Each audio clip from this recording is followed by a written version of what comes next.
line between a desire to improve the world and a desire to enjoy the world. This makes it hard to plan the day. Ellen Brooks White. On a very cold day in Vancouver, British Columbia, my nephew of 12 years old asks me what the meaning of life is. And I tell him, in very simple words, that there's many different interpretations of the meaning of life. The meaning of life is constantly altering, and from the day I watched you born to the day I've watched you grown into these fragile teenage years, I cannot define what the meaning of life is. But I can tell you what I think it is. It's happiness, not losing yourself among strangers in a crowd, and being the best you can to yourself, being true to your thoughts and emotions. These are the visuals I've chosen to show my nephew, and these visuals are a book of my life which was constructed by my family. It just has letters and photos of everything that's happened in my life from like the beginning till now.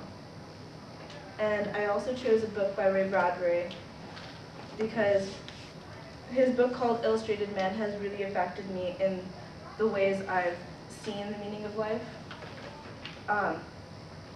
It makes me like escape from reality, and that's needed to detach yourself and to understand yourself better. It's influential and unique in many ways.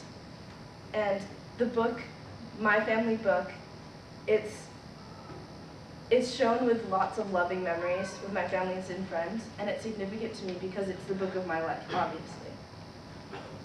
The three connections that I have to the meaning of life in this class is Into the Wild because it's unraveling from social norms, and it's showing how you can be free. And they examine life video with the Japanese garden, because there's four stones, but 13 can only be seen at any angle. Because you can't see the inner self, each angle you see is a different perspective on your life.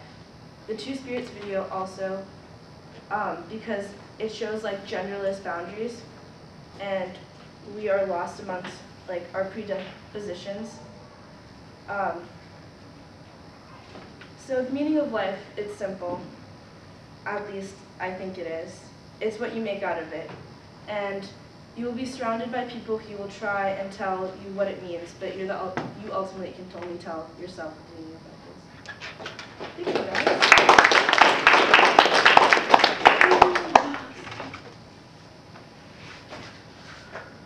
Dear son or daughter, but preferably daughter, knowing yourself is an ongoing, never-ending process. Take Cal, for example, from Middlesex. Cal's entire life has been a series of self-searching adventures that have led to the person he has become. But he's not done yet. He will continue learning about himself until the day he dies. It will never stop. Just like you. Don't ever think that you're inadequate or not good enough, because you are. You will continue finding yourself for a long time, and you will learn your new likes and dislikes. You are the sum of your experiences. Always value your family. At times, it may seem as though life would be easier without them, and you wouldn't have to endure the nagging and the incessant checking up on you. But we do it for a reason. We do it because we love you. Unlike Chris McCandless, who thought that happiness could be found in solitude and without the contact of his family. He was wrong, and he ultimately realized that happiness is the only real when shared. Take this package, for example. My mom, your grandmother, sends me carefully decorated packages once at least every 3 weeks. Although it may seem a little overbearing and annoying at times, it's just a little reminder of how much she loves me and misses me. Don't push your family away because in the end they may be all you have. Lastly, live by Gandhi's example. Be the change you wish to see in the world, a world healed, unified, and transformed. This sense of justice in the world is slowly losing its footing, but that's why it needs people like you to get back in there and fix it. Learn to love yourself, learn to be happy, and know that the greatest mistake is the one from which you learn nothing.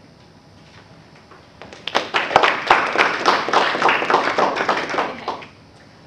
Find out what truly makes you happy. That's the most important thing in life. If being a gymnast makes you happy, then be a gymnast. If writing makes you happy, then write.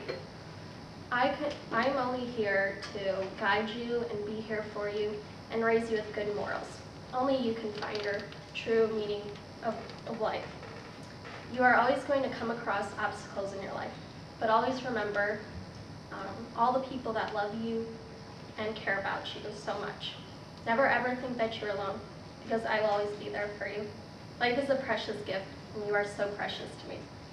You know, I wish I could save you from all the broken hearts that you're going to go through, but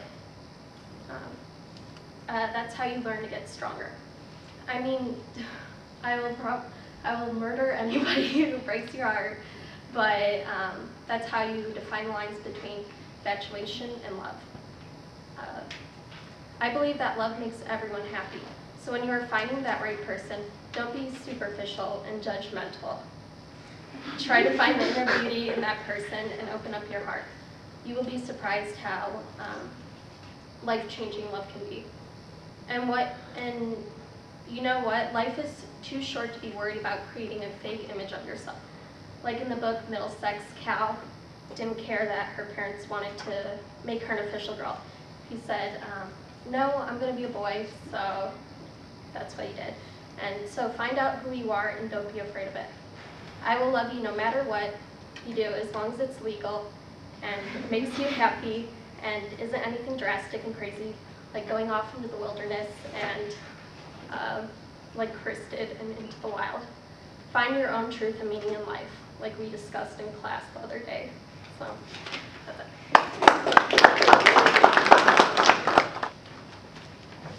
Dearest little sister, I've been waiting for the day when you'd ask me what is the meaning of life. The meaning of life to me is being happy. I personally find my happiness in our family. No matter what the situation might be, they stick by my side, love me unconditionally. A lot of people's meaning of life can vary from different things. Some think there's more than one meaning, some don't know, and some don't think there's any meaning to life at all. I believe that the meaning of life is to find people you love and that love you back. I don't necessarily mean finding love with a significant other. I found love in my family. I can honestly say I would take a bullet for any member of my family. I love them unconditionally, and they can't do anything that would change that. I find the meaning of life within them every day that I hang out or speak with one of them. Like the movie we watched on Tuesday, the man was saying how people say their life will start after they find their wife, or after they have a kid, or after they graduate college, or after they do this. But in my opinion, I think life starts the day you realize how strong the bond of love is. To love other people, you have to be at peace with yourself. I think that's why people go on journeys like Chris from Into the Wild did, or when Cal ran away in Middlesex, to find themselves. My visual is this blanket that my little sister, well, she's 11, but she's a baby to me. My little sister made me when I left for college. I've been close with her since she was a baby, and I feel like I'm partly her mother in a way, because I was so close and I'm so much older that I took care of her a lot. And so when she came to me, when it was time for me to leave, and she showed me that she made me this blanket, it just reminded me of how amazing she is and why I love her so much and why I love my family. Everybody has their own meaning to life, but I believe you can create whatever meaning you choose to.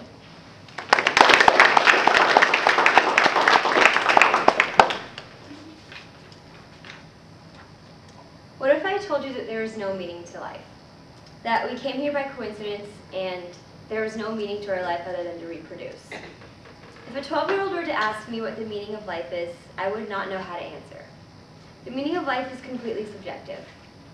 If the meaning of life were the same for everyone, we would all be the same person. Everyone looks for the meaning of life in many different ways.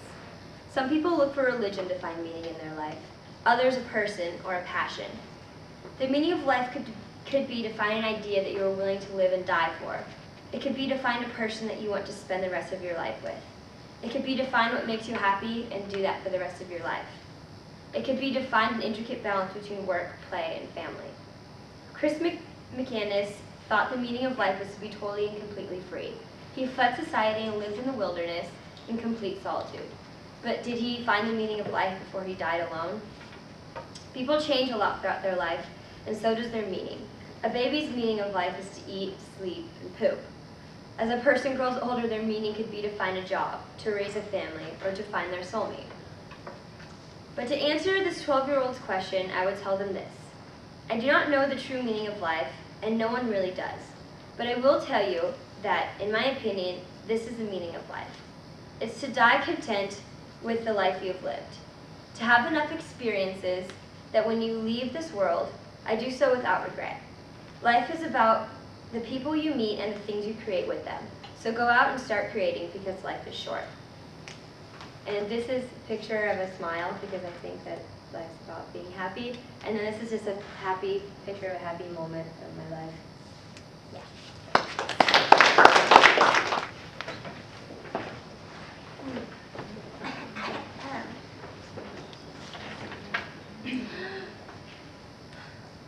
Little Timmy, come over here.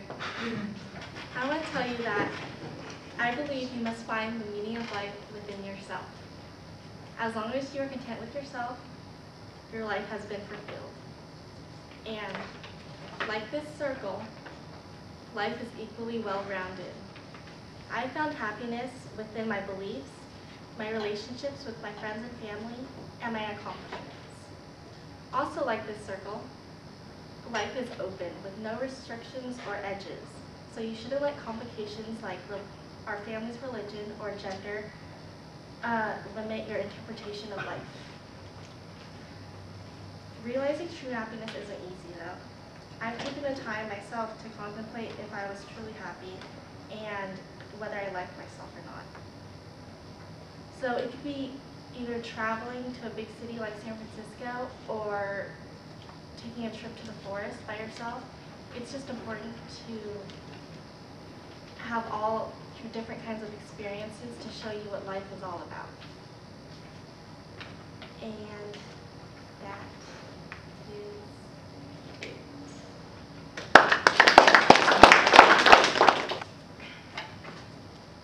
In the United States today, there are around 25,000 people serving time in solitary confinement.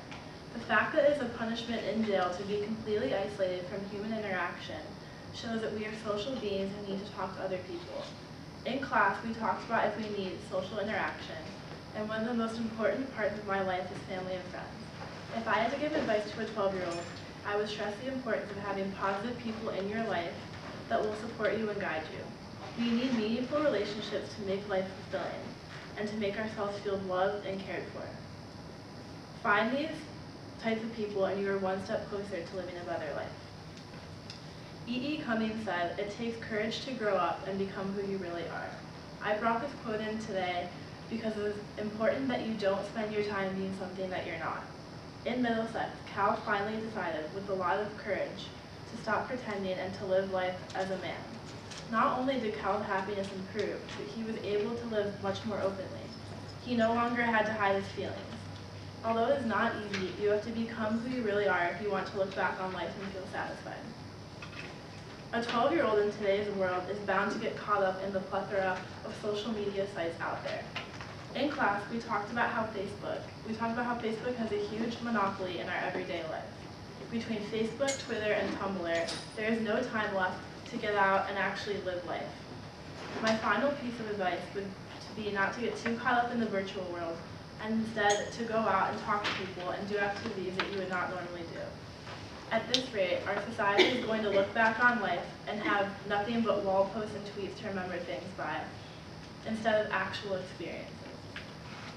Good friends and family, being yourself, and having new experiences are just 3 little things that help explain the meaning of life.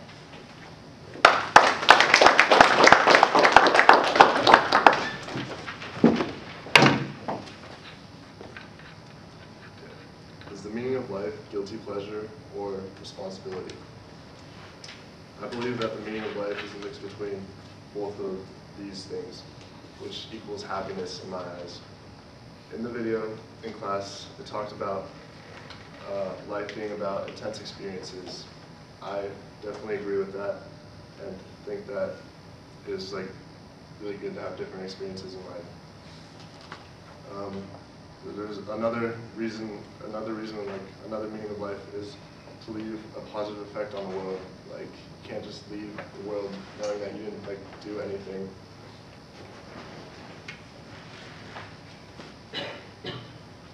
I think that the most important thing is probably family and friends. They are always there for you, and you should always be there for them. It's just great to have family and friends in your life and keep you happy. This brings me to the point, what happens if someone can't have a family, or it's hard for them, like Cal in Middlesex, where it would be difficult for her to have her own family, or make her own family. Because of this dilemma, I think that life is about surrounding yourself with people you love and love you back. So having a good friend base or whatever makes you happy, just socializing with people.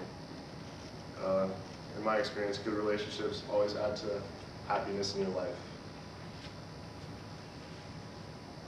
Happiness, however, I believe is the biggest factor among everything. If you're not happy in life, you can't enjoy it at all. And to make life worth it, you should be content and happy about where you are. You shouldn't be looking on to the next thing. Steve Jobs said, "Time is limited, so don't waste it living someone else's life." La vie en rose is a French phrase that translates literally to the life in pink. This is equivalent to the English phrase, to see the world through rose-colored glasses. I wear this shirt today with this phrase because I believe it puts purpose into living life. Since the beginning of time, humans have wondered what our purpose is here on Earth. There is no correct answer, there are only a variety of ideas. Life is whatever you make it to be. And to me, the meaning of life is to find your very own passion and live it each day with a smile on your face. Your passion is simply what makes you happy. It could be traveling the world or pursuing a dream career. As humans of the 21st century, we hardly take the time to stop and think about our personal purpose. Life is always moving at a constant speed. We juggle work and school and social lives, yet are we happy? Is this how we really want to spend our years? Chris McCandless escaped this cycle in the book Into the Wild. Most people sit and daydream about how they want their lives to end up eventually, and Chris abandoned all of society's expectations to actually do what he dreamed of. An example of looking at life optimistically is mountain climber Hugh Hare from the TED Talks videos. Although he had both legs amputated due to getting caught in a blizzard while climbing Mount Washington, he never let that experience end his love of climbing. In fact, he embraces his prosthetic legs that allow him to climb even more efficiently. Life is all about taking any situation and turning it positive rather than wasting precious time being sad. In his Stanford commencement speech in 2005, Steve Jobs had mentioned, "If today were the last day of your life, would you really want to do what you're about to do today?" This quote helps put us into perspective as to truly just stop and think about how we are living each day. We live each day as if we have unlimited time to follow our dreams, yet we never start them now. Life is not a waste if you die doing what you love, yet it is a waste when you sit around and wait to follow your dreams. It's about pursuing your own happiness now, not later. Dare to do things every day that actually make you feel good. Dare to be optimistic while having a bad day. Dare to see the world through rose-colored glasses. Thank you.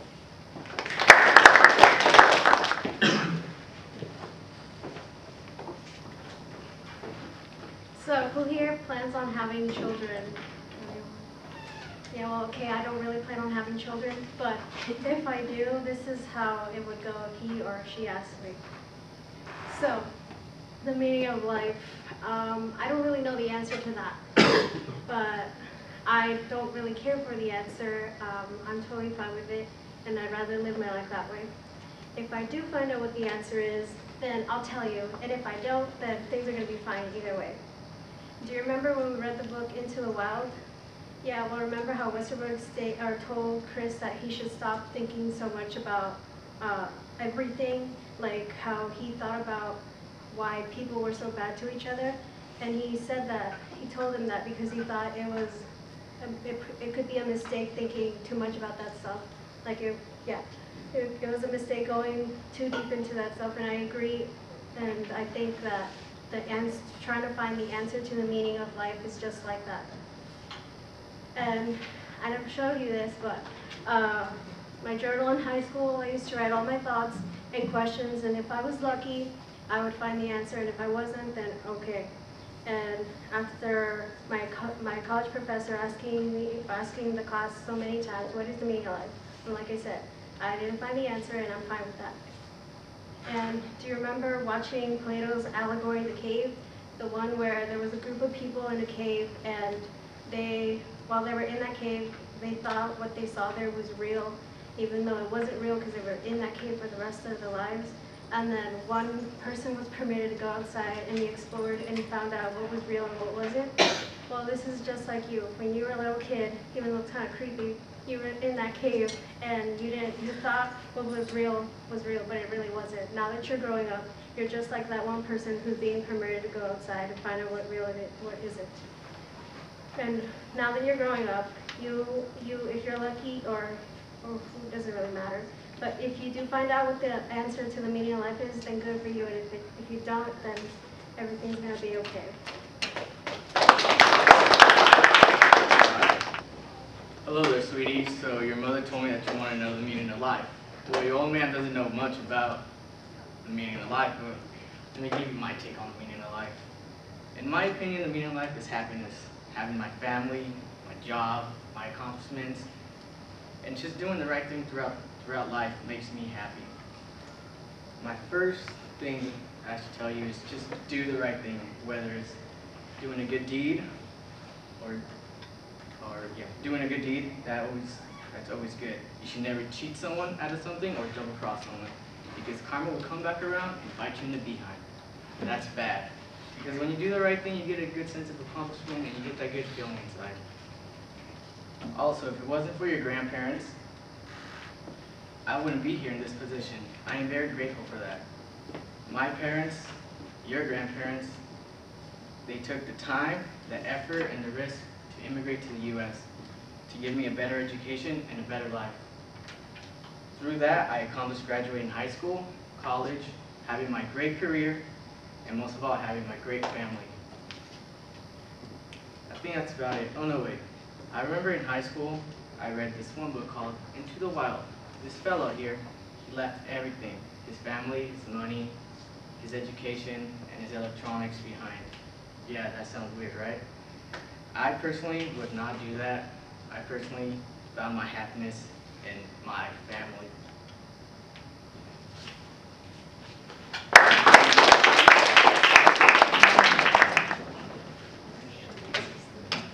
The most valuable thing in life is a good struggle.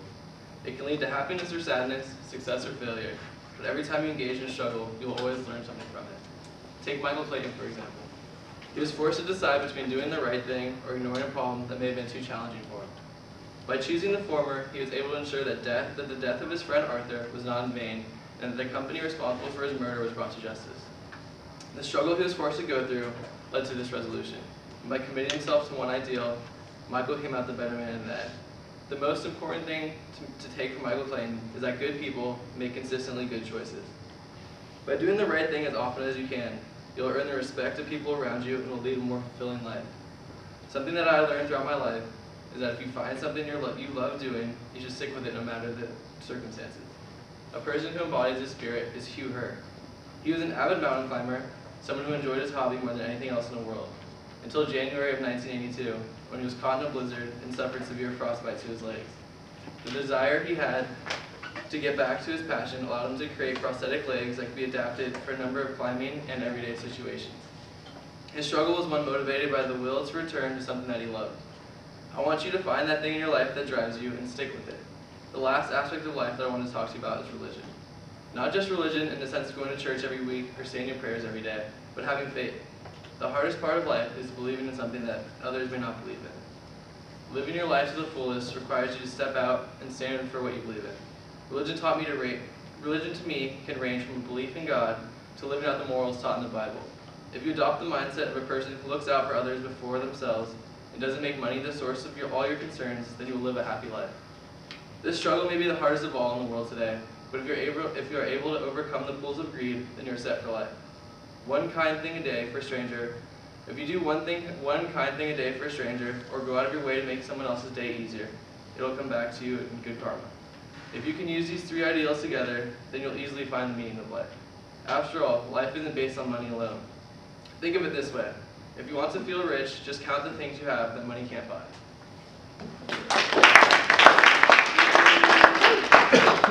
Okay.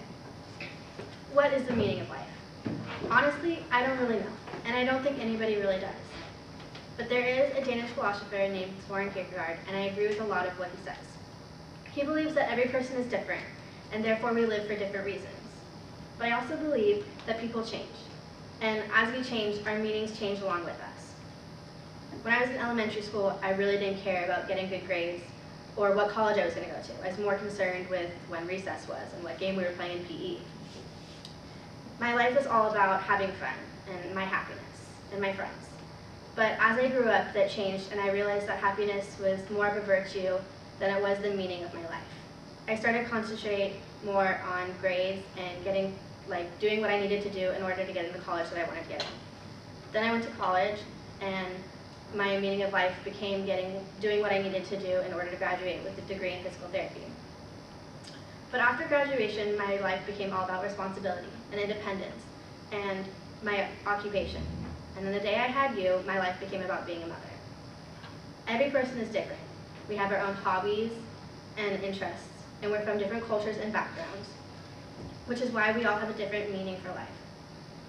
Sometimes it's an occupation, and sometimes it's a sport. Sometimes it's family and friends. But no matter how many times your meaning of life changes, it will always be something that makes you smile.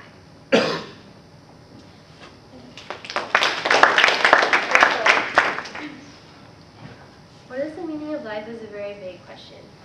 Everyone makes a huge deal about finding what you're living for and why. Everything around you makes you who you are and the person you will eventually be. It can be whatever you want it to be. Just because one person thinks one thing may be correct doesn't mean you have to agree. Everyone has the right to their own opinion, so don't ever let someone tell you that your opinion is wrong. For me personally, I think people are way too focused on finding the meaning of life, and they just need to enjoy life and just do the things they love. Some people are very religious, and they rely on God to tell them who they are and show them the meaning of life. When someone goes through a hard time in their life and something saves them from whatever the negative situation may be, a lot of people believe that God showed them who they were. But not all people are religious, so it's different for everyone. When I was a junior in high school, I read the book Into the Wild, and it was about this guy named Chris who went into the wilderness to find himself and get away from society and what people told him was right.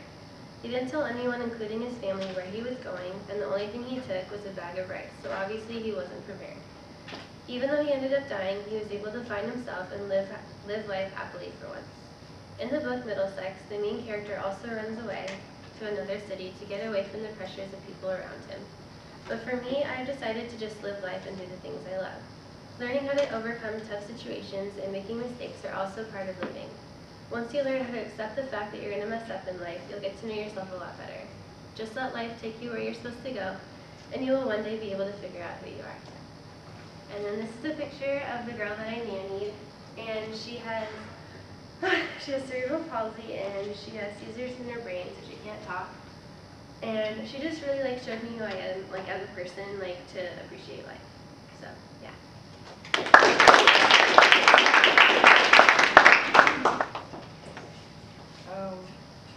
I wish I had a mind-blowing intellectual answer. Maybe the answer to the meaning of life is love, an answer I had when I was little. But it's not limited to something like that. Now I believe that the meaning of life is to find happiness, to find your own meaning. As the last speaker in the movie The Examined Life said, we must live life passionately and intensely. We should find things that interest us, things that we're passionate about, and that represent our meaning in life. If you're happy with drawing, playing sports, reading, listening to music, and other things, then those are the things that can occupy your free time so you can enjoy life. I personally draw, even if it's some silly sketch, to enjoy the free time I have. Though some people are content with just being alone. Like Chris McCandless believed life was better without society being around. But at the end he wrote, happiness only real when shared. Which leads me to believe that we do need people's company, sometimes to better enjoy our activities. Another movie we watched had and speakers have said, find ideas from culture, religion, and society that helps define you. When we find out who we are, it helps us realize what our meaning of life is. As one philosopher said in the culture movie we saw, he said, we can't have an identity without culture or seeing ourselves through others. So the meaning of life, the answer to the meaning of life depends on the person. Everyone has their own answer, and everyone has different ways to be happy.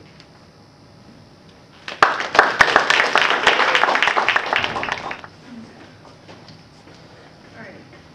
Hey kiddos, right now I'm in my freshman college philosophy class, about to give you guys a speech, even though you aren't born yet. I'm supposed to tell you what the meaning of life is, so here are my words of wisdom. Your grandma and grandpa many years ago came to the United States for a better life and to be happy.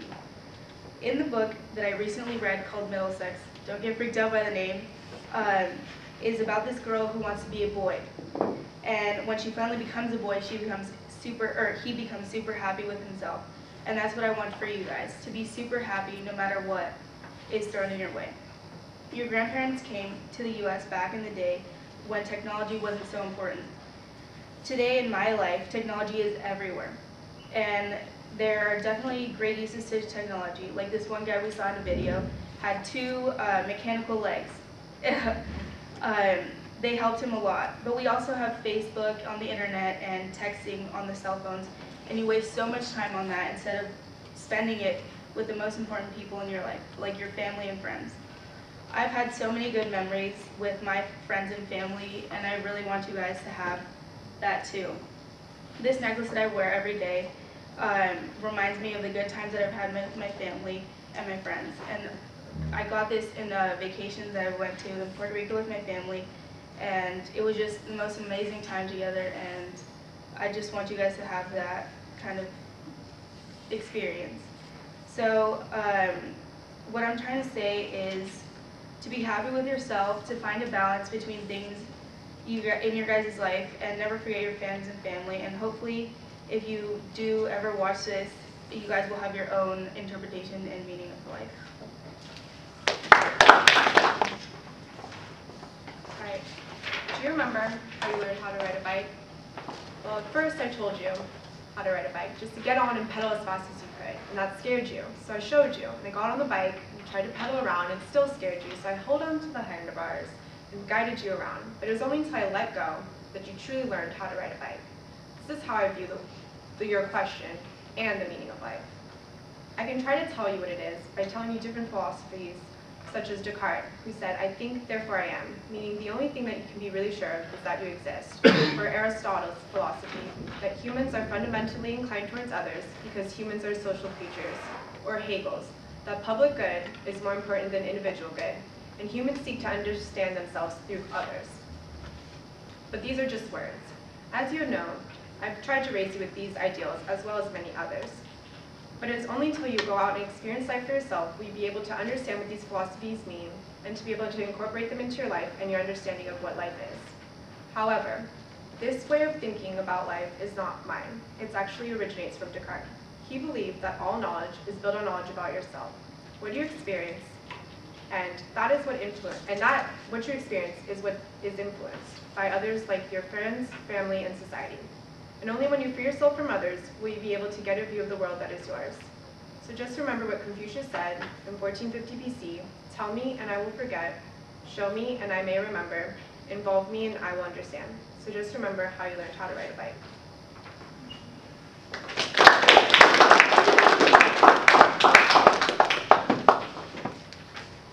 What is the meaning of life, you ask me? Several people have different views on the subject. Some believe in wealth and others in love.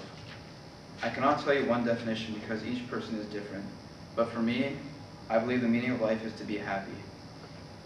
To be happy for me is to do what I love and to be surrounded by people who care about me. Family is probably the most important thing to me in my life. I have to disagree with what Chris did because if I left my family behind, I would be devastated because they mean too much to me. So I tell you, my son, to cherish the moments you have with your family and friends because those are the happiest moments you can have, in my opinion.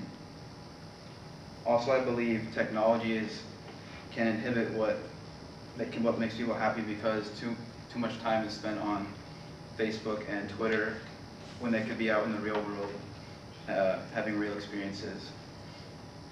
So I tell you, find what you're passionate about and it'll make your life worth living.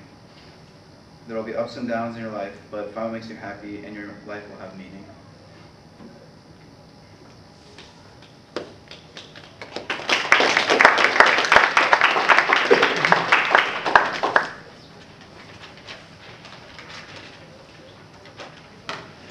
So I don't know what role I want to fill in, or I know what role I want to fill in life.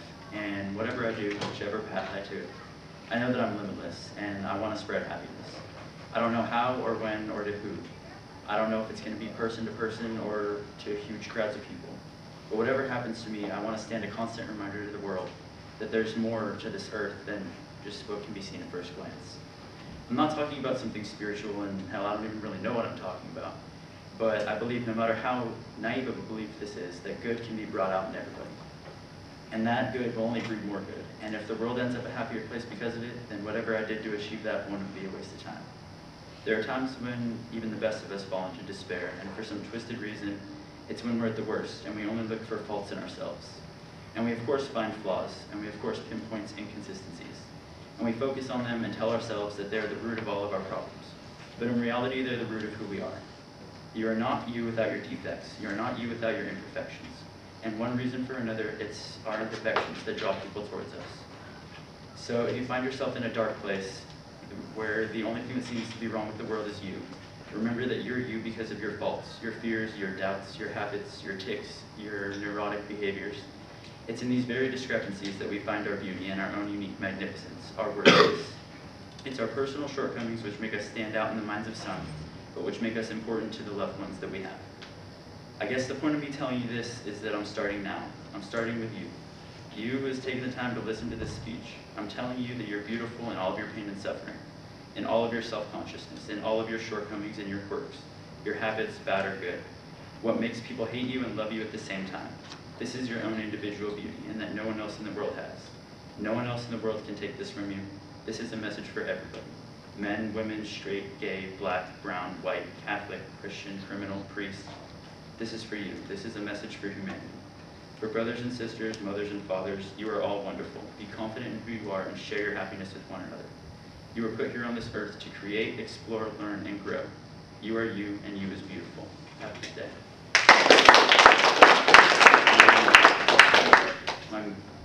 The object is a mirror because it's like about yourself, and you make your own meaning of life. The meaning of life. Well, son, I think people have all kinds of different views for the meaning of life. Some believe it's to follow their dreams, and some believe that it's to find out who you are in nature, like Chris, from Into the Wild. But I have a different answer for the meaning of life, and I believe that it's to find things that make you genuinely happy, and do these things every day for the rest of your life. I learned this from my mom's Japanese culture. I remember when I was just a little older than you.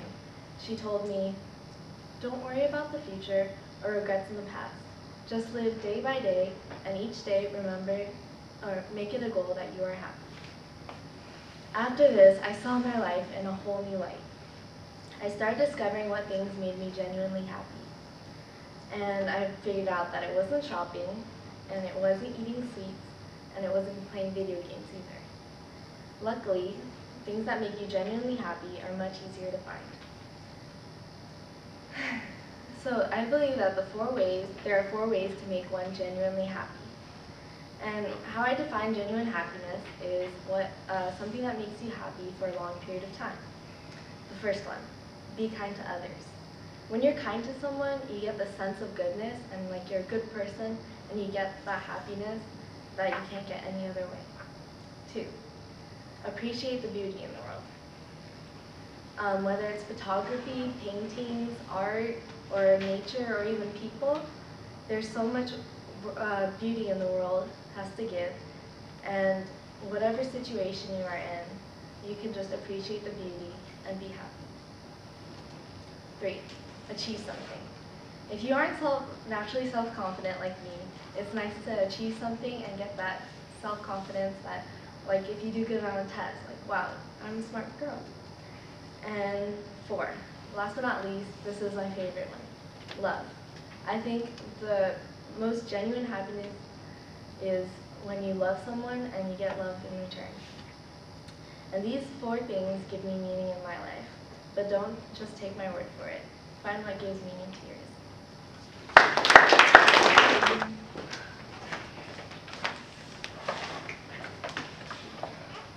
When my son or daughter comes to me later down the life and asks me what I think the meaning of life is, I'm going to tell them this. The meaning of life to me is to be happy. Whatever you do in life, just make sure you love it, and every day that you wake up, you're happy that you're doing that. Because life isn't worth living unless you're happy. And one of the ways to achieve that is to love whatever you end up doing in life, to love it. And that's why I put this picture here, because we have pictures of their dish diggers, coal miners, migrant workers, but they're all smiling and they're all happy. Because the meaning to life isn't money and possessions, it's that you love what you do. And also, to have the freedom to be yourself. Don't let society dictate who you should be. It's up to you to decide what that is. And I'll tell them that I saw this video in one of my classes called Two Spirits, where the people in that video weren't afraid to show the world who they truly were. Also, you can decide on your own what that is. Don't let anybody tell you that you should be something or that your life is predetermined to be something. We had a discussion in one of my classes talking about free will and how that everybody is in charge of their own decisions and nothing is set in stone. And finally, just stay true to your family, because your family is always going to be there for you through thick and thin. And I read a book and watched a movie called Into the Wild, where the main character, basically Chris, turned away from his family and went off to do his own thing. Now, a true family member is going to accept you for who you are, and they're going to understand that you need to go off and do this. But don't turn your back on them, because they're always going to be there for you. They're there when you're born, and they're going to be there when you die. So, and those are the things that, to me, are the meaning of life. Think of a time in your life when you're always happy. What are you doing? Who are you with? Where are you? Those moments are what life is about. That delirious happy when you can't help but smile and everything is funny. When you're surrounded by your friends or your family or whoever it is that makes you happy. The meaning of life, to me, is to find your happiness. Find the hobby or the job or the people that make you happy, that make you feel great about yourself, and that make you feel loved. This book represents my happiness. It's called Find Your Happiness. It was the first book that I've ever been published in, and writing is what makes me feel happy. Writing is my passion, it's my joy. Sharing my thoughts with people and letting them know my opinions is what makes me happy. Take time to look within yourself, whether it be going into the wild, like Chris did, or leaving everyone behind and finding yourself, like Cal did. Getting to know yourself will guide you to those happy moments and the things that can make you feel better about yourself. Do not conform to what society says you should do, or what should make you happy. Do not fall into stereotypes or gender roles. Find freedom, find yourself, find your happiness. Thank you. What is the meaning of life? For me, there's no simple answer to that question. Although there may not be any intended purpose for humanity's existence, that doesn't mean that we can't create our own meaning. So for me, my meaning is finding happiness. There are several ways you can do this. You can pursue a hobby, you can advocate a belief, or you can just share love with maybe a life partner or your family.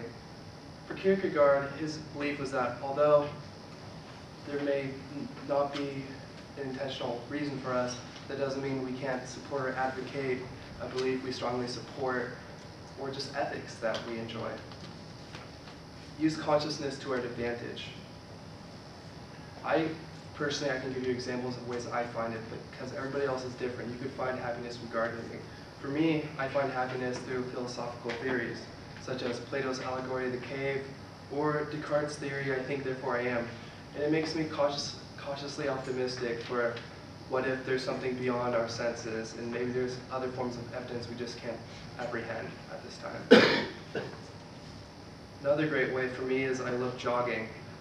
In my local area, I'll go to the local foothills. After about 2 miles, when you reach more the center of the park, you feel truly separated from society, and it reminds you of more the primitive aspects and what we really need versus just obtaining material possession, which is similar to Into the Wild. Although mine's more of a temporary basis, I find them to be similar. So, for my prop, I brought a clever analogy of a fork in the road. And for me, I look at this and I just think I need to find a career that's going to make me happy for the rest of my life. So that's what I'm trying to get here at college. Thank you. Do you have something? Do you have a burning passion for something? Something you wish you were doing right now instead of listening to me yammer on and on and on? To me, the meaning of life is to find that something.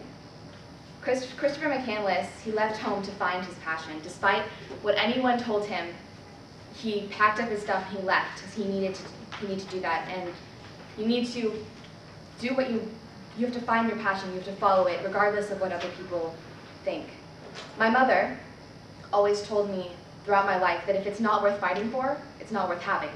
And I believe this and I live my life by it. If you can't find, if you are not fighting for it, then what is it worth to you?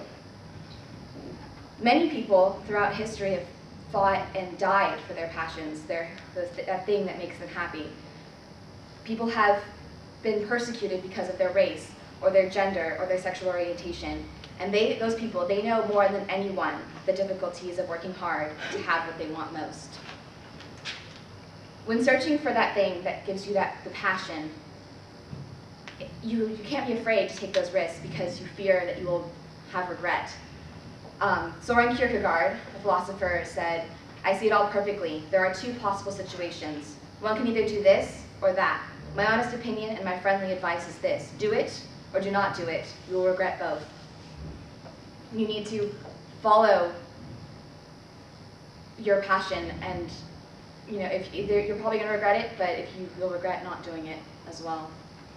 For me, my passion is my family, my friends. Having those people surrounding you gives you the passion that to follow. They support you to follow what you're really passionate about, which is also for me books, which is why I brought some with me. The Zombie Survival Guide. It's a great book, very important. I also I love to listen to authors because writing is also one of my passions, and so I like to go listen to them speak. And my family and friends have supported me through all of it, and all I want for you and for everyone is to find that thing that fills your passion.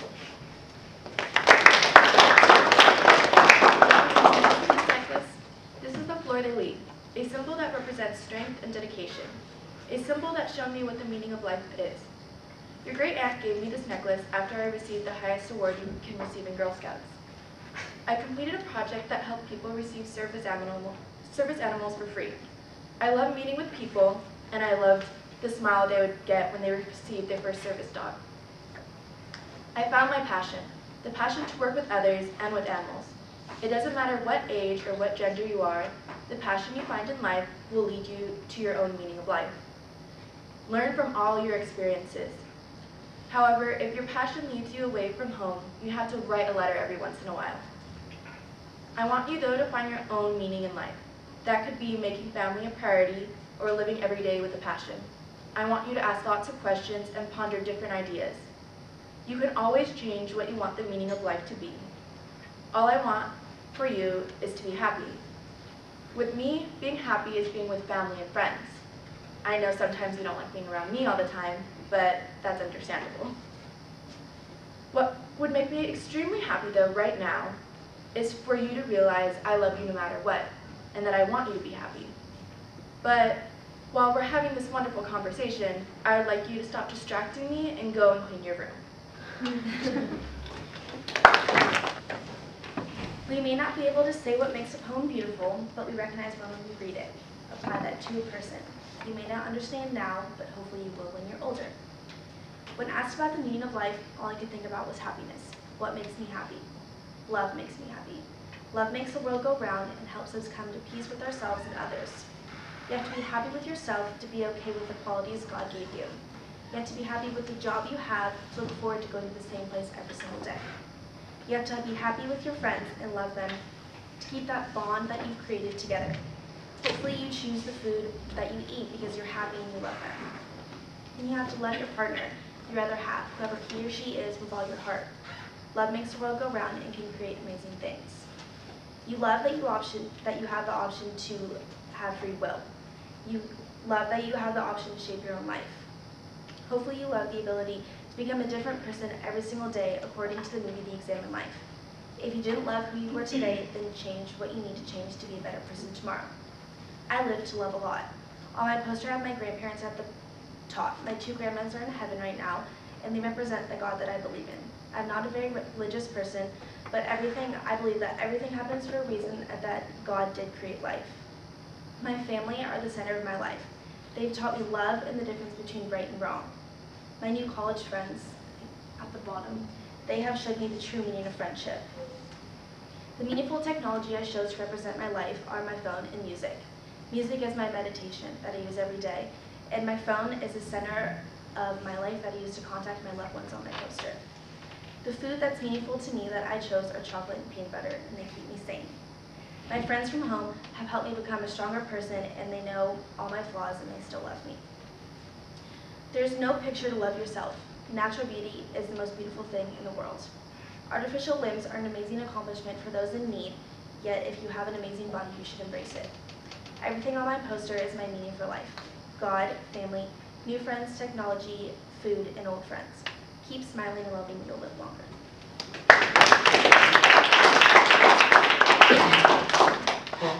To my beloved nephew, I'm writing this to you years before you can understand it, but I'm a freshman in college, and this is how I feel about the meaning of life. The meaning of life is like a fingerprint. Everybody has their own. We go through life experiencing different things and learning different lessons. No 2 paths are quite alike. One day, we'll find something that we love or someone that we love, and our whole world will wrap itself around it. This is probably when you can sit back and say that you found part of the meaning of your life. Many say that the meaning of life is to be happy. You should find your passion and spend your life satisfying yourself through it. But don't let this limit yourself. Throughout life, you will grow and change, and so will your interests, so will what makes you happy. You need to go out into the world and learn about yourself as you go. Learn about the new things that make you happy. Some passions will stick with you throughout life, and others will come and go with age. During my first semester in college, my grandmother passed away. She was 62 years old. She fought lung cancer and fell fatally ill with pneumonia. But look how happy she looks.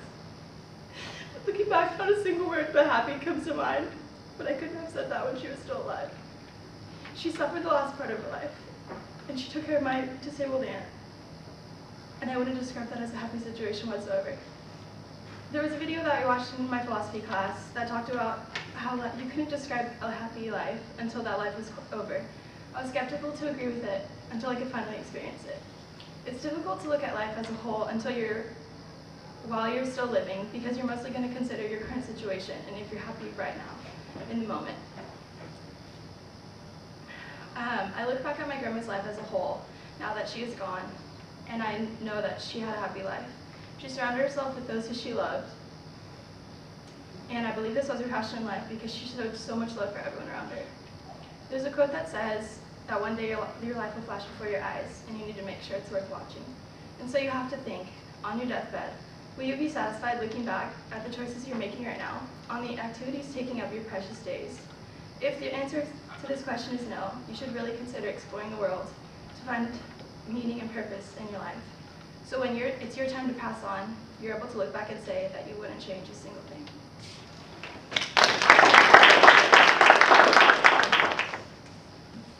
If I were to explain the meaning of life to a 12-year-old, I'd say everybody's is unique and different. We find it at different parts of our lives, and so if you were to ask me what the meaning of life is, the only way I'd be able to tell you is to explain my own. In the movie we watched last class, I saw a part where it said, do you make a meaning in somebody's life? That's the way I look at it. Did I make a difference in people's lives? When I grow old and gray, I want to be able to look at that see if I made a difference in people's lives. That's why I want to pursue a career in law enforcement or fire agencies where I can help people every day. I found a quote from Chris McCandless in Into the Wild where he says, "The core of man's spirit comes from new experiences," which is where I want to say make life a memorable one. Travel the world, go skydiving, have a family. Don't ask what could have been, just do it. My sophomore year, my teammate and friend Shea Jose died right after practice. And I remember him telling me, you have to live with life with the thought that you might not get a chance like this again. It basically says, live life to the fullest and take every opportunity that presents itself. That's my meaning. You'll find yours eventually. Steve Jobs said, do something you love and you won't work a day in your life. If you love something, just take it and run with it, because you never know how far you'll ever go with it. My story takes place in 2033, where me and my awesome son were driving to the Niners game, and he asked me, "Dad, what's the meaning of life?" And I think, well, I really don't know. But this quote, "Very little is needed to make a happy life. It is all within yourself, in your way of thinking," by Marcus Antonius, really tells me that it's up to you to find the meaning of life through happiness. And I believe that happiness has nothing to do with wealth at all. It's simply to do something that you love or being around somebody you love. A perfect example of this is Chris from Into the Wild. He was around the thing that he loved most, and that was nature, for the last 100 days of his life. And I think that's a great example. And then in Middlesex, Cal was always happy when he was around Julie, towards the end when they got married.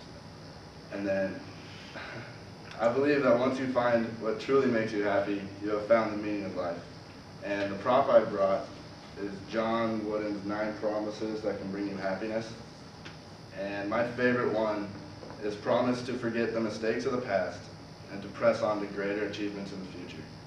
And once I found this 9 Promises That Can Bring You Happiness, I realized that if you can follow all of these, then you can be the happiest person in the world and live a long, fulfilling life.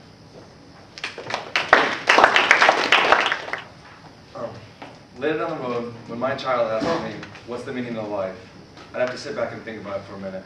But then I would just have to start with how I was raised. And I was raised in a very religious house, Christian, actually, and kind of just made me who I am today. And it just, everything happens for a reason. I feel like God put us here just to live our lives to the fullest. An example I could use is Chris McCandless. He was so confused with his life, and he thought he had it made with college and everything, but he wanted to make his life happy, so he just had to go out and figure out. I don't necessarily approve with what he did because of how he treated his family about it, not letting them know, which I could never do, but he went out and did it. And you have to be happy with what you do.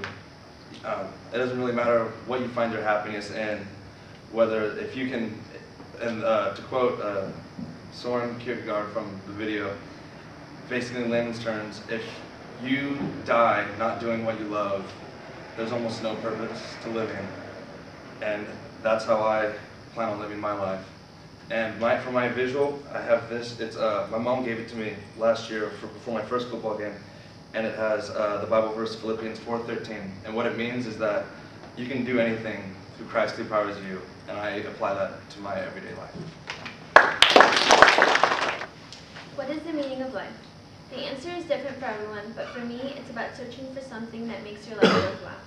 There was a famous philosopher named Kierkegaard who said, find something you're willing to live and die for.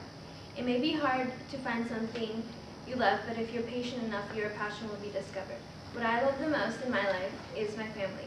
When my little brother was born, being with him was what made me the happiest. I always put family first because in the end, they're the ones that will always be there for me. You're at an age right now where drama with friends at school will start happening. There will be occasions when people who you thought were your friends will prove to be the opposite, but don't hold a grudge against them forever. Get past it because as time goes by, you'll realize that it was just a waste of time. Life is full of disappointments, but those are the things that will make you stronger. For those sad times, you'll have your family to help you get by. By having that special bond with your family, you also get in tune with your culture. There's a book called Middlesex, where culture played a huge role in the characters' lives and the people that they became. It's important for you to preserve your culture because you'll feel really close to your family and it'll give you something to be proud of. Remember to take advantage of the fact that you have family because not everyone has that privilege. Some people don't have both parents and some people don't even have family at all. There was a man named Chris McCandless who loved nature. He decided to do what he loved and go. I'm the kind of person who you'll be riding in the car with, and every song that comes on the radio, I say, oh my god, I love this song. I'm just the kind of person that really likes music, and it can move me in good ways and bad ways, whatever mood I'm in. And so the first song that I chose is called Sweet Disposition by the Untitled Chapter, and it's from the movie 500 Days of Summer. And that's one of my favorite movies, so of course I got the soundtrack. And when I heard this song, I just got the biggest chills, but I'm not too sure why. But just, I don't know, it starts out with the guitar strumming, and then it goes into a drum pounding, and then his bass comes in, and it just makes me feel really good. And the lyrics mean a lot to me because it's about things being out of order, but you're completely fine with it. In the music video, the guy's playing on the drums, and over time, one drum piece gets taken away, but he still keeps playing. So and then the lyric that goes with it is won't stop till it's over. So to me, it feels like they're saying just make the most of what you have. And then my second song is The Heart of Life by John Mayer. And the first time I listened to this song, I really enjoyed the beat and the sound of it. But then when I heard the lyrics, I liked it even more. It's about how shitty things can happen, but eventually if you look at it optimistically, they'll all work out. And one of the lyrics is, no, it won't go all the way it should, but I know the heart of life is good. So basically he means what he says, life has a good heart and good intentions. And then my last song is called Your Glasses by Maria Mena, and she sings about how she's frustrated because people see her differently than how she sees herself. And of course it's just Middlesex, how Cal sees himself differently than everyone else around him. And she sings she sings with emotion, so it makes me get into it too. So yeah, those are my 3 songs. Music plays an important role in everyone's daily lives. Every person has those songs in which they listen to when they are sad, happy, or angry. For me, music is very important in my life. I listen to music daily, and there are always songs that can cheer me up when my mood is down, and the songs that always get me pumped. But what songs represent who I am to this day? The 3 songs I chose were Paperback Writer by the Beatles, Ain't No Mountain High Enough by Marvin Gaye, and Looking for a Good Time by Lady Antebellum. The first song I chose was Paperback Writer by the Beatles. This song represents my childhood and growing up. I remember way back when I was a little kid, I was sitting in the back seat of my parents' car and they would be playing all kinds of oldie songs. Right now I can picture them just singing along in the car and at home, and then soon enough I grew to love their music too. They happen to be the band that I have the most songs from on iTunes.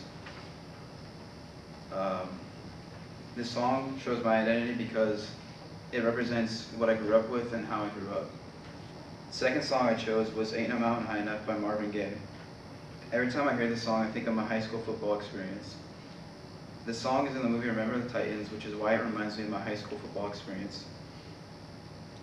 Doing football in high school taught me discipline, respect, and cooperation, along with many other things. And soon enough, it became a passion throughout high school, and it still is to this day. Every Sunday and Saturday, you can see me sitting on the couch watching football because I love the game so much. This song illustrates my identity because football was a major factor in shaping the kind of person I am today. The third and final song that represents who I am is Looking for a Good Time by Lady Antebellum. This song represents the new chapter of my life, college. In this new chapter of my life, I will create new experiences and memories which will help to build on who I am already. This song represents my college life because country music has become the music I've grown to love since I've got here. Overall, music plays an important role in my life, and it helps to define who I have become today. Whether it's my childhood, high school career, or college life, music has always been in my life. It helps to create who I am today and will continue to play a major role in my life in the future. We hear more than we listen. When it comes to music, the difference between hearing something and really listening to it becomes very apparent. Music holds the power to captivate nearly everyone with its tunes and lyrics. We can all agree that there's a song for pretty much every situation in existence. The first song I chose to describe part of my life was by Kesha, and it's called Backstabber. In high school, middle school, I was the worst ever at choosing friends, and all of my best friends found a way to stab me in the back, whether it was from talking crap behind my back or sleeping with my boyfriend. I always found out. The next song I chose was Just a Girl by No Doubt. It's about being sick of being underestimated as a girl. In PE and sports, I was always underestimated because I was a female, but the truth is, I'm just really uncoordinated, that's why. My family doesn't celebrate Thanksgiving the normal way. We've never had turkey because we don't like it. We have tamales or pozole, birria, something else, but never turkey. I love Thanksgiving because I get to go to LA and see all my family. I don't have any family up here. The closest I have is in LA.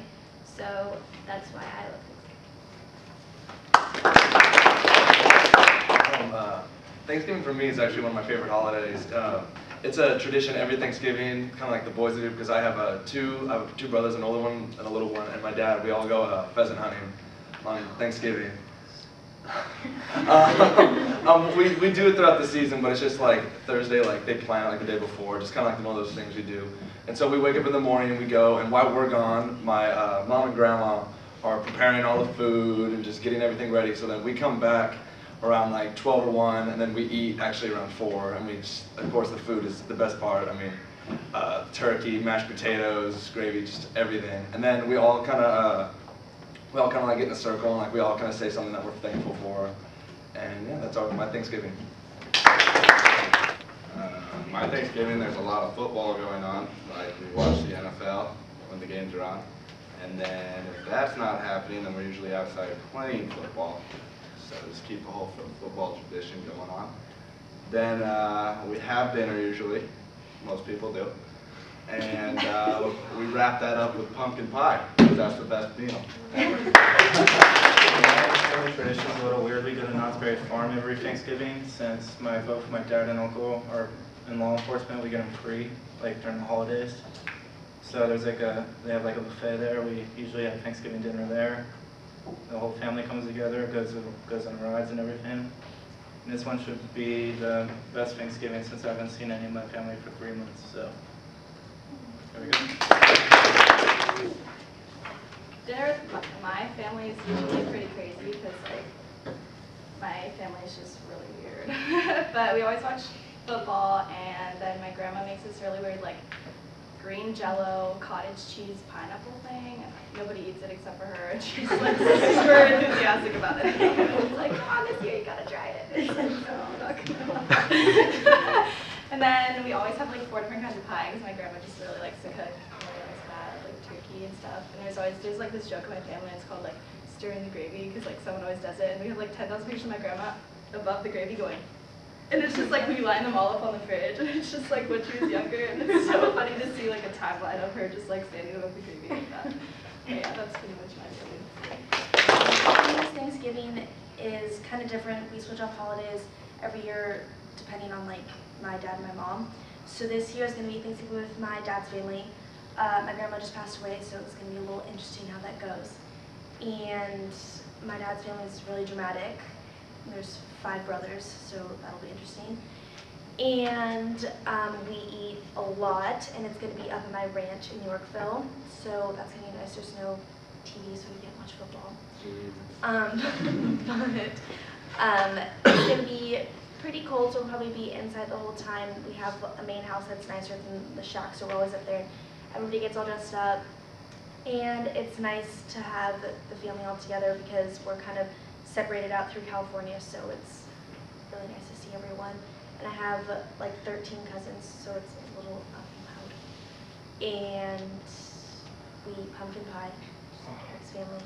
It's really good. That's my dad's favorite part. He eats a lot. And then after, we're kind of in a food coma, so we just sleep. So my Thanksgiving is pretty normal.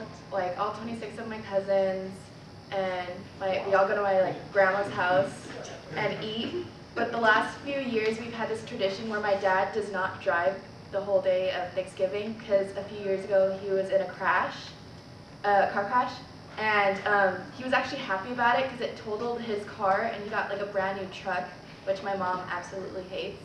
So that's why he's not allowed to drive on Thanksgiving anymore. But that's like a little tradition that we have. Alright, so for my Thanksgiving, our biggest tradition, my favorite thing is the food. We spend weeks before planning what we're going to have and incorporate, you know, the people who are vegetarian in my family and then me. And I love getting together with the family and all the women hanging out in the kitchen. Some of them are pregnant and their giant bellies get everywhere, get in the way. And then the kids running through and trying to steal food, and then all the parents yelling and screaming at them to stop. It's very loud. The women in my family are very loud. And the men always just seem to disappear. I don't know where they go. But that's just the women.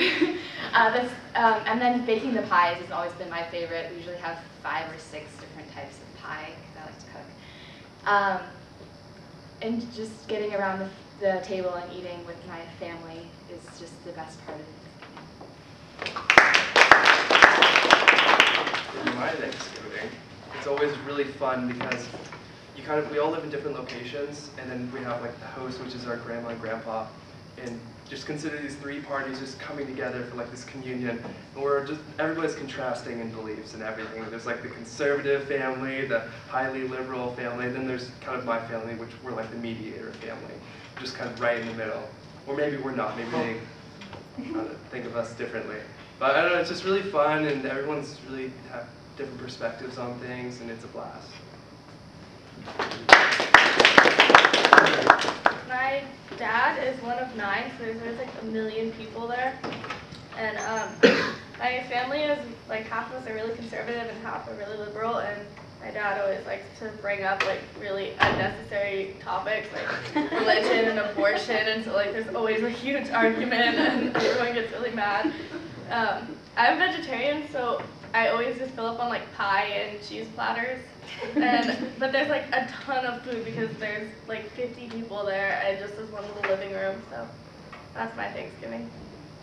The thing about Thanksgiving that I look forward to is watching football all day, not doing anything but that. And then also it's a tradition in my family, we play a big game of poker. After dinner, everybody in the family plays, but you know, you have to be old enough to play. And I remember the first time that I was old enough to play, I ended up cleaning everybody out. And from that point forward, nobody ever trusts me when I play poker. But that's one of the things I just look forward to every year. I think I have like a really weird Thanksgiving because I have like no family in America. So it's just the 4 of my 4 members just like sitting at the table. And like 3 of us are vegetarian, so we like sometimes get tofurkey, which is really gross. And like we just don't have like the typical Thanksgiving like football. Like sometimes like my mom makes like sushi and stuff, so it's not really Thanksgiving isn't really that meaningful to me, like just another meal. I don't really feel like you should have like a day specified to spend time with your family. You should just do it and enjoy it. So that's my take on Thanksgiving. I guess my Thanksgiving is pretty normal. I don't know. I just think of food and football when I think of Thanksgiving.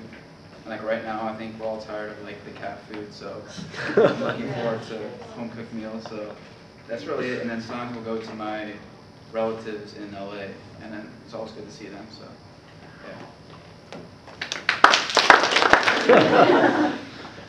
Something to compare. Well, last Thanksgiving I graduated high school and I hadn't been home for 2 years, so that was my favorite Thanksgiving. My Thanksgiving is not traditional at all because I'm Cuban and Japanese, so it's just like a lot of loud people and then like my dad who's really quiet. And we have like black beans, white rice, pork. We don't really eat turkey. And we have a lot of dessert afterwards because my family owns a bakery, so that's always good. My favorite Thanksgiving was last year when we went to San Diego to go see my great-grandma. We don't really see her very often, so that was the first Thanksgiving we went to go see her. And it was kind of a bad trip, though. But just a trip there. We all got sick at the same time. We were all nauseous. It was in an RV, so I don't know if that had to guess my favorite part was like, I took a picture of my brother like really dead out of sleep. So I have two Thanksgivings because my parents are divorced, so we used to do the switch off thing, but then we realized that we like Thanksgiving and we like food, so now we have two. And with my dad, we watch football, and he makes the best like cranberry apple pie. I don't even like cranberries, but I don't know, the pie is just really good. And then with my mom, we usually go to our really close family friends, like we kind of grew up with them, and it's really interesting because one of their aunts like really likes wine, so throughout the day she just drank lots and lots of wine. So that makes it really interesting for dinner time. Yeah, and I really, really like mashed potatoes, like so much. So I'll always make like the cheddar-y ones, like with cheese in them, and then they'll just be like half fun because I just eat them while I'm making them. Yeah, that's it. My Thanksgiving, we usually go to my Uncle Wes's and Auntie Lori's. And you know how like every family has like that one like side of the family that you're just like, you guys are weird. Like, sorry. So we usually go over there, and the only thing that I like about it is that my Uncle Wes taught me how to make wontons. Great. And but I think it was like 3 years ago, my mom was on the phone with my Uncle Wes, and I didn't know, and I walked up and I was like, Mom, we really have to go to Auntie Lori's this year. And I guess he heard, so now we go to Disneyland every year. So yeah. Our Thanksgiving is always really normal. It's got like the food, pie, at my grandparents' house every year. We have, watch football. My brother's birthday is the 25th of November, so we had his birthday party one day during the day. My aunt had just got like a blow-up pool, and she put it in the backyard for like the kids, because he was like 6 to swim in. We had like chicken skewers that day, and he ended up going out with the skewer and popping the pool on his birthday, so that's always like the memory. Like whenever we have chicken skewers, it's always like, don't give it to my brother. So it's kind of Thanksgiving is pretty cool. We normally have tamales and birria and all that stuff, but every once in a while we have turkey. Last year it kind of sucked because I had to work on Black Friday, and I had to work on Black Friday this year, so it blows, but it's good because I get to eat. So I was trying to think about like Thanksgiving stuff, and I guess my family doesn't consider it like a big holiday, but she does make tamales, and I think she made turkey one year, and I was just like, what are you doing? This year we're going to LA, and we're going to meet up with like family, friends, and I'm super excited because I'm always jealous of my friends who get to go see their family whenever they want, because yeah, I don't have a lot of family up here, they're all down there, and I might be stereotyping my own people, but most Guatemalans that I've known are like chill, they're not serious, and they just want to joke around and stuff, and I'm so excited for that. Every Thanksgiving, my family goes to my Uncle Paul's, which is in Sebastopol, which is like 10 minutes away, and he lives on a farm. And I don't really watch football, so me and my sister, like, every year go on his trampoline and, like, search for kittens, because he always, I don't know why, it's like really big property, so there's just a lot of kittens, like, everywhere. We don't really have, like, a lot of traditions, but I guess one tradition, because I've been a vegetarian since, like, 8th grade, so every time we sit down, they're like, oh, Holly, you're going to have any turkey, like, blah, blah, blah. Every year my Uncle Jeff says that, and it's getting kind of old. But also, one thing I really look forward to is my nanny always gets those like chocolate turkeys from See's Candy. And they're really good. My Thanksgiving is pretty traditional, I think. We usually just have like 10 people, like family and family friends over. I remember last Thanksgiving, my mom probably had like a bottle of wine and like ran into the doorway somehow. It was really funny. So I always give her like crap for that. Yep, so Thanksgivings are pretty fun. It's pretty traditional. We go to my grandparents' house. It's like a tradition that every year my brother and I play Scrabble with my grandma. She like really looks forward to it. She like called me and she got like a new like deluxe Scrabble board. She plays like really elaborate words and we never win. But it's like a tradition that we play with every year. So that's what I know. I have a pretty traditional Thanksgiving. We usually go over to like my cousin's house, especially because like we're really close with them because they like live two houses away from our house. And then so like we just like go over there and then like eat a big dinner and then like we just spend the rest of the night playing poker. I don't think I've ever been so excited for Thanksgiving as I have this year. But my Thanksgiving, we would always go to San Francisco because I used to live there, and we have a lot of family friends who live there who we're really close with. And but this year they're all coming to our house, and it's really exciting because we don't have a family that lives in California, so it's more of it's like family friends more than family. And I'm really excited. It's always really fun. The wine's always flowing, the conversation's flowing, the food's always really good. And it's just, I'm really excited to be home and see my friends and my family friends and my family and eat really good food. So. My Thanksgiving is pretty standard. My mom and dad's side, they've known each other forever, so I have both my grandparents, all my aunts and uncles. It's like 25 of us. And all the men are outside doing whatever they want, and all the women are inside, and I just help my grandpa cook pies, and it's amazing. My Thanksgiving's pretty quiet. Like, all my family lives in Cleveland, so we just it's just gonna be me, my mom, my dad, and my brother, and this cousin that I never knew I had until last year, and she stayed for a month last time, so it really sucked, and she was using my straightener all the time. I never asked, so I was like, eh. But I'm vegetarian, which is good because my mom cooks horribly, so so we never have really any good food except for the pies. And I help out at the homeless shelter in the day, and then we watch football, so that's basically all we do.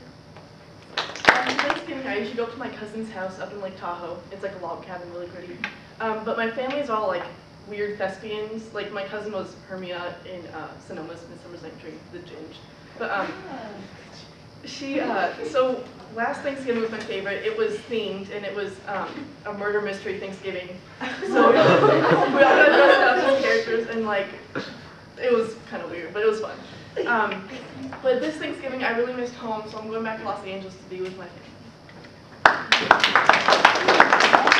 My Thanksgivings are quite odd. Last Thanksgiving I went to the Caribbean, and we flew a turkey over there.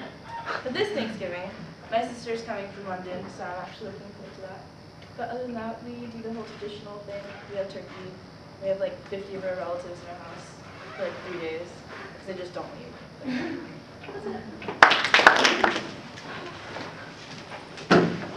Well, this is a my Thanksgiving, we do this annual thing. It's called the Turkey Bowl. Play football. All my buddies from high school.